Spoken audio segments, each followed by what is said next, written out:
Meus caros, vivam, boa noite, bem-vindos ao meu direto quase diário. É um direto muito religioso, só aparece, só acontece quando Deus quer. E realmente tenho aqui a minha gata muito mal educada como sempre virada de costas para as pessoas. Ela já é uma celebridade, há muita gente que me pergunta o que é feito da Docha. A Docha já é mais conhecida que o próprio dono, não podemos dizer que somos donos dos animais, companheiros, vamos dizer, somos, partilhamos momentos. Bom, já se foi embora, porque estava-lhe a falar de coisas sérias, ela é como o Partido Socialista, quando se fala de verdades eles vão-se embora. Ora bem, então nós temos aqui algumas coisas para tratar hoje, justamente este meu vídeo de... há 2 dias, o sistema está cheio de medo da polícia. Realmente ele foi só publicado há 21 horas, portanto é de ontem, à tarde.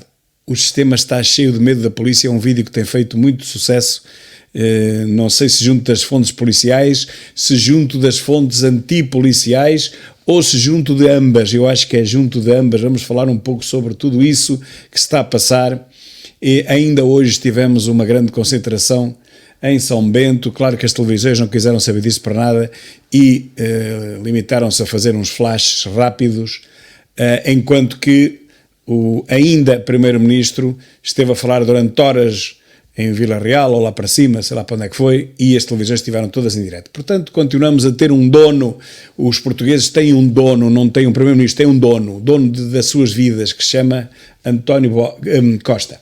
Bom, eu hoje optei por colocar aqui o código deontológico dos jornalistas, porque parece-me que uma larga maioria de jornalistas de esquerda, porque os outros não chegam sequer a ser jornalistas, não têm hipótese de chegar a ser profissionais de jornalismo, porque isso está vedado apenas aos militantes da extrema-esquerda, e é que não sei o que está a fazer.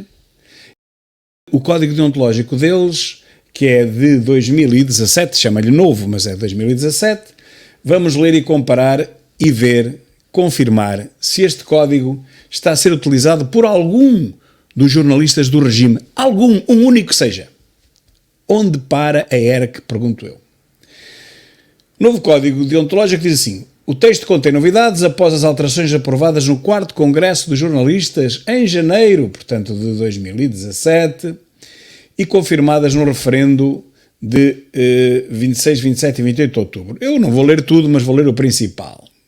Primeiro ponto: o jornalista deve relatar os factos com rigor e exatidão e interpretá-los com honestidade. Os factos devem ser comprovados, ouvindo as partes com interesses atendíveis no caso. A distinção entre notícia e opinião deve ficar bem clara aos olhos do público. Ouçam, já nem vale a pena continuar. Nada disto, ou praticamente nada disto, se verifica hoje em dia.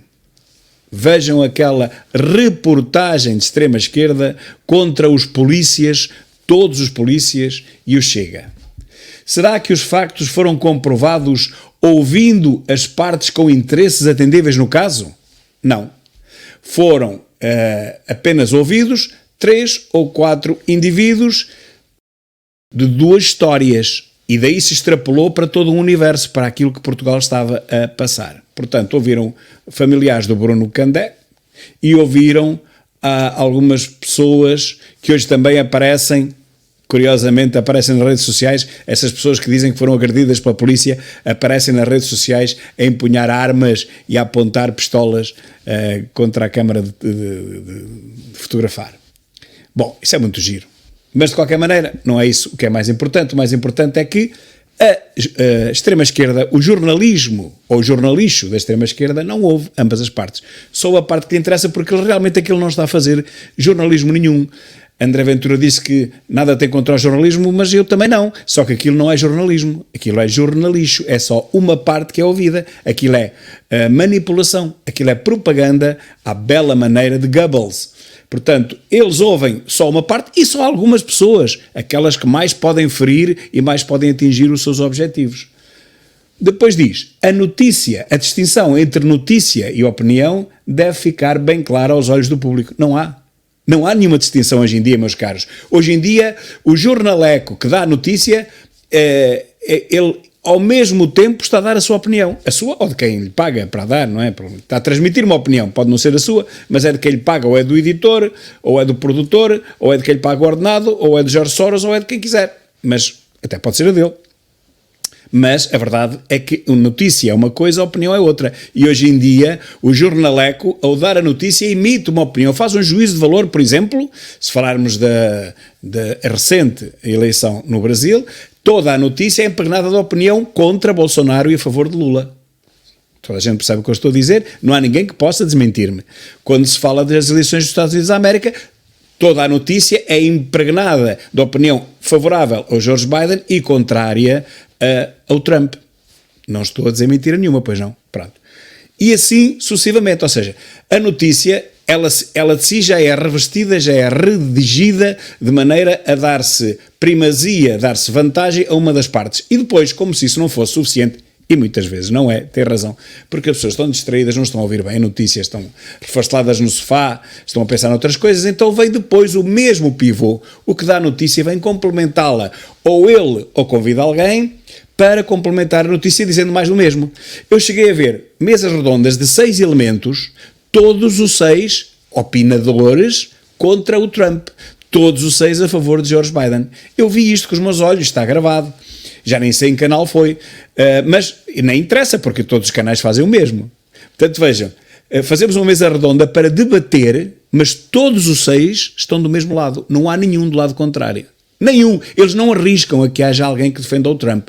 Eles não arriscam que apareça alguém, que convidem alguém, que possa, ou de leve, desculpar minimamente um Bolsonaro. Eles não se permitem isto. Portanto, 5, 6 intervenientes, 6 comentecos, todos a favor de Trump, todos a favor de Lula. Drão. Todos. E não há nenhum contrário. Como faz o multimilionário de extrema-esquerda Ricardo Araújo Pereira, que se recusa a levar aquele a quem difama todas as semanas, aquele a quem insulta, aquele sobre quem fala e que lhe dá, ao fim e ao cabo, o dinheirinho ao fim do mês. André Ventura recusa-se a convidá-lo por isto e por aquilo, mas não por nada, porque não quero, o programa é meu. Portanto, ele comprou a televisão, pelos vistos, não recebe só os 50 mil euros por mês, também comprou a televisão, portanto aquilo é dele, o programa é dele. Eu não sabia que havia contratados pela SIC que eram donos daquela franja de televisão naquele momento, eu não sabia isso. Eu pensava que havia, enfim, alguns acordos deontológicos e éticos. Eu pensava que as pessoas tinham que assinar um contrato em que se comprometiam a ser minimamente corretos, mas não. Neste caso não, ele faz o que quer. Se ele quiser dizer bem de Stalin, se ele quiser dizer bem de Lenin e de Trotsky e toda essa gente, ele pode convidá-los a todos para o programa. Eu acho que eles não irão, mas não é porque não queiram, eles não irão por outro motivo qualquer. Agora, quem ele não convida é com certeza André Ventura, porque bem sabia que ia ser cilindrado, intelectualmente cilindrado nos primeiros 30 segundos. E portanto ele não corre esse risco, não é burro nenhum. Ele não é burro nenhum, sabe que não pode jogar a bola contra Ronaldo e sabe que não pode argumentar contra André Ventura. Qualquer pessoa percebe isto, portanto ele não corre esse risco, nem um nem outro. Mas voltando ao primeiro ponto, como vocês veem, quase não era preciso continuar, porque o primeiro ponto já é violado por quase todo o jornalismo do sistema atual. É tudo jornalismo da extrema-esquerda e, portanto, isto aqui não dá nada. Mas vamos avançar para o segundo. E o segundo diz: o jornalista deve combater a censura e o sensacionalismo e considerar a acusação sem provas e o plágio como graves faltas profissionais.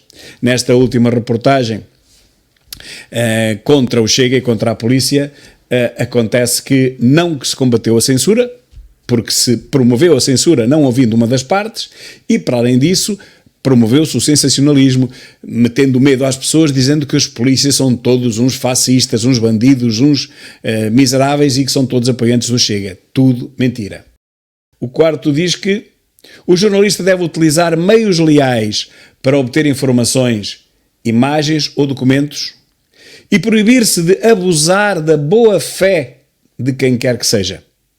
A identificação como jornalista é a regra e outros processos só podem justificar-se por razões de incontestável interesse público e depois de verificada a impossibilidade de obtenção de informação relevante pelos processos normais. Nada disto foi feito na reportagem anti-Chega e anti-polícias.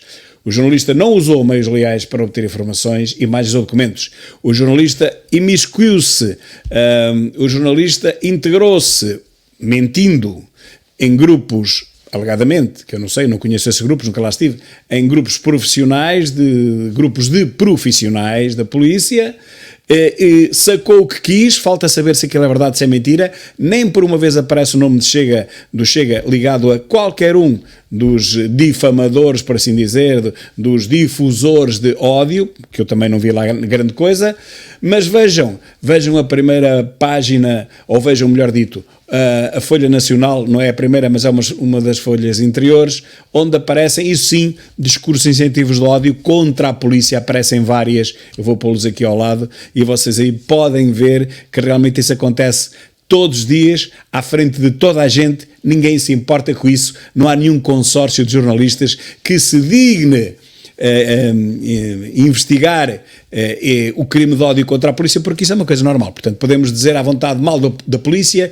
podemos dizer mal do Chega, não podemos fazer o contrário, não podemos dizer mal de nenhum outro partido, especialmente se for de esquerda, isso aí temos que os elevar porque são esses que nos pagam o ordenado, Jorge Soros e Ana Calhordas, etc.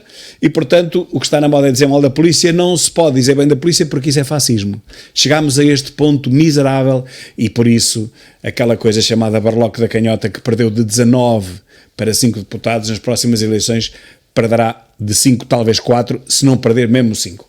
Mas então, vocês veem, o quarto ponto também é violado, completamente violado, porque nada disto é respeitado, pelo menos naquela reportagem que saiu não só na SIC, saiu na revista Cegueira, é a Visão, mas eu chamo a Cegueira, saiu naquela coisa 74, que eu espero que vocês não vejam, porque isso é dar dinheiro a calhordas, saiu também, é mais no Público, como é sempre a mesma coisa, portanto sai sempre naqueles jornais, naquelas revistas do regime, que são pagas pelo regime, ou seja, pelos nossos impostos.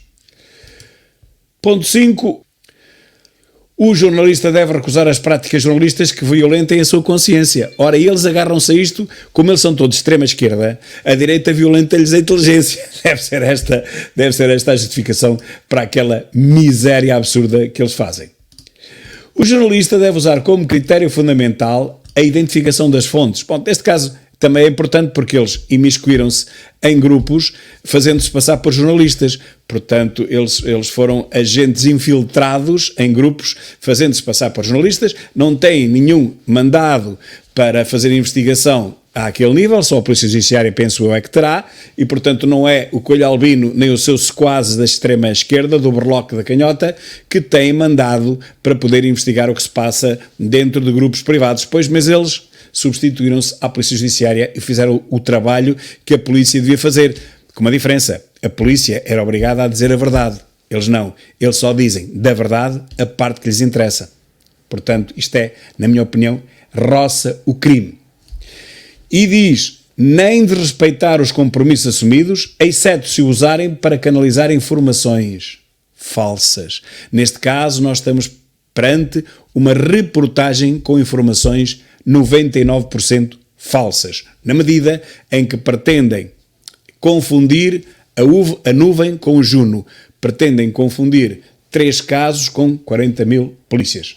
As opiniões devem ser sempre atribuídas. Não há nesta peça pseudo-jornalística, que eu chamo propagandística, não há a diferenciação entre factos e opinião. Como disse ao princípio deste vídeo, está sempre tudo junto.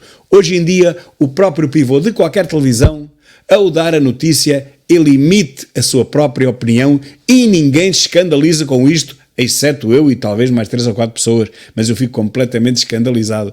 Como é que é possível que o jornalista, ao relatar um facto, para já só relata a metade que interessa, e depois opina sobre essa metade ou opina negativamente sobre a outra que ele propositadamente ocultou. A presunção de inocência dos arguidos até a sentença transitar em julgado não é o que acontece. O jornalista não deve identificar direta ou indiretamente as vítimas de crimes sexuais, também não é o que acontece. O jornalista não deve identificar direta ou indiretamente menores sejam fontes, sejam testemunhas de factos noticiosos, sejam vítimas ou autores dos atos que a lei qualifica como crime, são identificados mesmo antes de serem acusados. O jornalista deve proibir-se de humilhar as pessoas ou perturbar a sua dor. É o que fazem todos os dias. É o contrário disto que fazem todos os dias. 9. O jornalista deve rejeitar o tratamento discriminatório das pessoas em função da ascendência, cor, etnia, língua, território de origem, religião, convicções políticas ou ideológicas, instrução, situação económica, condição social, idade, sexo, género, orientação sexual. Nada disto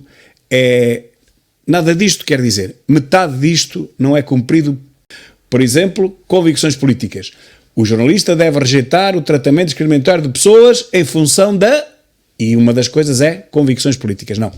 Se essa pessoa, o visado, for do Chega, é escarrapachado o nome, é escarrapachado o partido e é escarrapachada a profissão. Se for realmente étnico, isso é ocultado. Se for, por exemplo, um professor que cometa um crime, aparece lá professor. Se tiver outra profissão qualquer, por exemplo, jornalista, nunca aparece a profissão do prevaricador, do criminoso. Portanto, o nono ponto é um ponto que só é cumprido numa parte, a parte que interessa à extrema-esquerda, a parte que não interessa à extrema-esquerda é escarrapachada e, portanto, é violado o nono ponto também. 10º. O jornalista deve respeitar a privacidade dos cidadãos, exceto quando estiver em causa o interesse público ou a conduta do indivíduo contradiga manifestamente valores e princípios que publicamente defende. Bom, isto é em parte. Se lhe interessar perseguir o indivíduo desde manhã até à noite, pregam-se lá à porta de casa e até que o rapaz ou a pessoa saia e depois estão lá em casa até que a pessoa chegue. O jornalista obriga-se, antes de recolher declarações e imagens, a atender às condições de serenidade, liberdade, dignidade e responsabilidade das pessoas envolvidas. É outra coisa que muito raramente se consegue, porque considera-se que isso não é notícia. Tem que haver um certo frisson, tem que haver um certo escândalo, portanto não há privacidade nenhuma de cidadãos, não há nada que se pareça com isso, quando o que interessa é vender os papéis, os jornais, as revistas ou mesmo espaço nos noticiários, nas televisões. Mais um ponto, o 10º, que é violado todos os dias.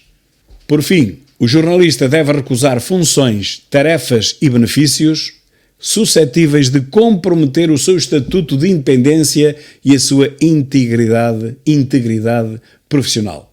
O jornalista não deve valer-se da sua condição profissional para noticiar assuntos em que tenha interesse. Meus caros, também vemos isto muitíssimas vezes. Temos até um ministro que antes era comenteco, comentava tudo o que queria e o que não queria, dizia mal de tudo quanto era de direita, dizia bem de tudo quanto era esquerda. Não sei se alguma vez chegou a ser jornalista, mas temos um outro que neste momento é diretor da TSF, que para além de ser comenteco de tudo, também é da sua estação e viola todos os dias este 11º ponto. Ele tem interesses pessoais em que a esquerda chega ao poder e, portanto, todas as suas peças jornalísticas e comentadoras, aí de qualquer maneira tem que haver uma diferença, mas mesmo nas peças jornalísticas aquilo transpira, transparece ódio à direita. Portanto, este foi o Estatuto, o Código Deontológico dos Jornalistas, aprovado no 4º Congresso a 15 de janeiro de 2017 e confirmado em referendo realizado a 26, 27 e 28 de outubro de 2017. Já passaram 5 anos, tem piada que isto foi depois, este 26, 27 e 28 de outubro foi depois dos grandes incêndios da Serra da Estrela, 2017, já passaram estes anos todos e o que tenho para vos dizer, como viram, é que talvez 75% a 90% deste código deontológico não é cumprido pelos jornalistas do regime. Não todos, há honrosas exceções, podia dizer aqui 2 ou 3, direi mais à frente, mas o que acontece é que 90% dos jornalecos de serviço, eles não respeitam o próprio código deontológico, e não sei o que é que a ERC, que é a entidade que o regula, está a fazer, porque não se vê levantar um único processo a jornalistas entre aspas, que lançam insultos sobre pessoas identificadas como André Ventura, como outros membros do Chega, como o próprio partido, e não se vê a ERC mexer uma palha no sentido de pôr esta gente na ordem. Pelo contrário, agora nesta reportagem miserável do Coelho Albino e dos miseráveis que o acompanham, o que se percebe é que aquilo é destilar ódio contra a direita de manhã até à noite e não há ninguém que lhe chame a atenção. É claro que ninguém é estúpido e a Folha Nacional, o órgão do Chega, o órgão oficial do Chega, hoje traz esta revelação, que também é uma investigação, não é só a extrema-esquerda que faz investigações, a direita também as pode fazer.